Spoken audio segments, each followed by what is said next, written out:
Greetings, my fellow muscleheads. Maik Wiedenbach here, bringing you the science of bodybuilding. Today's topic, SARMS.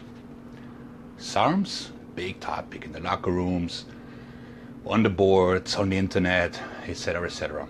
Do they work? Side effects? What are they? What are they? Good question, right? SARM stands for Selective Androgen Receptor Modulator. What does that mean?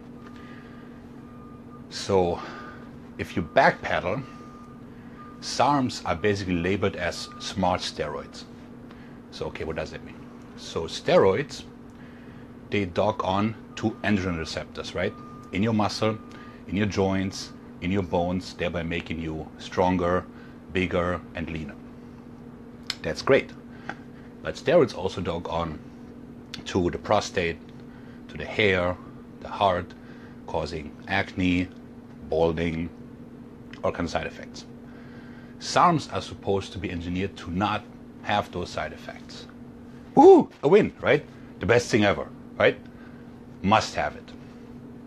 So, SARMs have a very high anabolic ratio and a very low androgenic, meaning their muscle building potential is very high and their side effect potential is very low.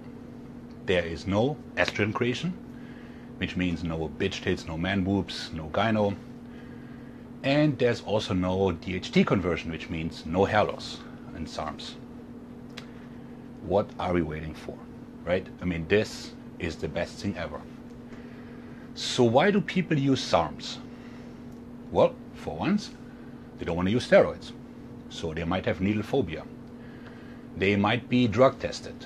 So people who are drug tested can squeak by with SARMs. Maybe the organization does not have the SARMs on the menu in terms of testing.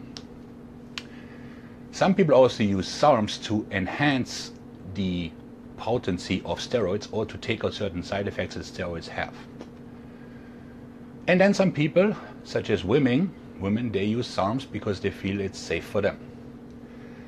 So SARMs have gotten incredibly popular. They're actually quite old. I looked this up. They've been researched since the 40s. Okay? So they're weaker, like I said. So you're not going to get the effects of steroids, not even close. But you also have less of the side effects. So where does that leave us? It's interesting. They are said to have no suppression, no damage to the liver, nothing on the kidney. So in the following, I'm going to go through some of the most popular SARMs and give you my opinion, and then you do whatever you want with this information.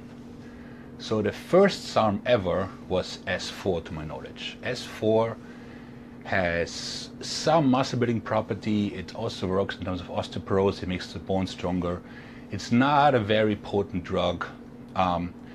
It does not cause shutdown of the HPTA, but it also doesn't do much else. What it does though is it gives you a yellow tint in your sight. That goes away, but if you are driving for a living, especially at night, you should not touch S4 whatsoever. Otherwise, you're looking at like 50 milligrams or so a day. The next one that's also obviously very popular is Ostarine. It's very old. That is something that builds some lean muscle mass and also helps with the bone structure. Does not cause a whole lot of shutdown. The newer ones, to my knowledge, so they're being researched like by the 50s, and there's tons of SARMs. I'm just going over the most common ones. There's Ligadrol, which is being used at 5 milligrams a day. That has relatively strong muscle building properties and has some shutdown. So your HPTA will be shut down in terms of 40-50%, so you would need PCT after using LGD4033, also known as Ligadrol. Then there's Cardarine, which is an interesting substance that actually enhances your aerobic capacity. So if you're a runner, so that is a very potent drug, and it helps with fat loss tremendously. There are some concerns that might cause cancer in the long run. The answer we don't know yet. And the latest SARM, the most powerful one, is RAD140, which is also known as testosterone. There you're looking at like 24 milligrams a day taken through the day.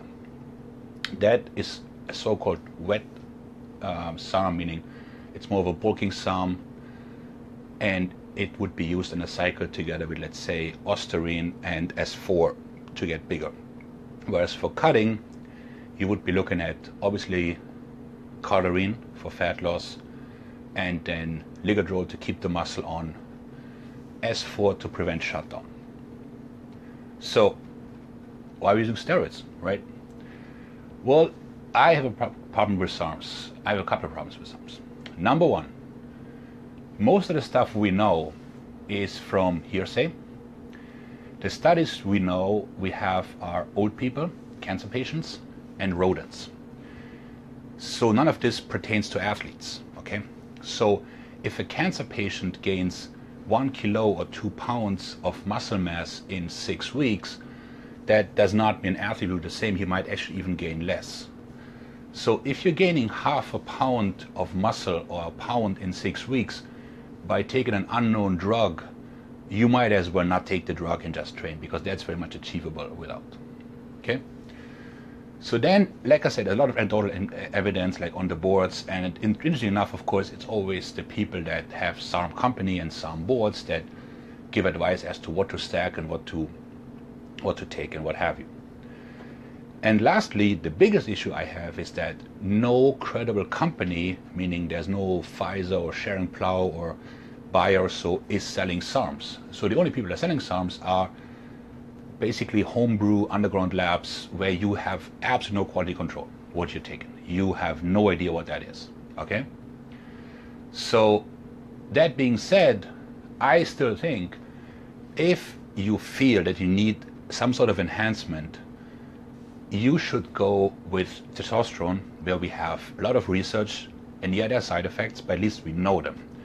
Then dangling or tampering with an unknown substance that might cause you to grow a third leg or like a second head or so in a year from now, we don't know, and buying it from a source that isn't even a reputable company. So in this day and age, in the United States, it's not particularly hard to find doctors who will prescribe you testosterone, okay? So SARMs, you know, the old saying still holds true. Like, if it seems to be too good to be true, then it probably is. So do they have potential in the future? I'm certain. One thing that I also think, and that's purely speculation on my part, is that if SARMs worked so well and they were better than steroids, why don't the drug companies not make them and market them? Because it would be a huge market. I mean, you could dominate, right? There would be billions to be made. So the fact that there's not really that much out there tells me that they're either very weak or the side effects are much stronger than we are being told. So the way I see it, you're better off with the devil you know, which is testosterone, and you do the necessary precautions, than using something that, you know, might cause something along that you have no idea what it is, especially if you buy it from Jimmy G's underground lab. So that's my take on SARMs. Like I said, I kept it as neutral as I could, and they look very promising, but personally I feel that the effectiveness is very low for the potential damage they might do. As I said, if you feel you must go to the other side, you know, do the things that we had since 70 years.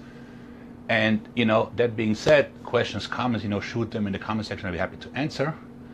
But no, I shall eat, because food is really anabolic, and that gets you huge. Bye.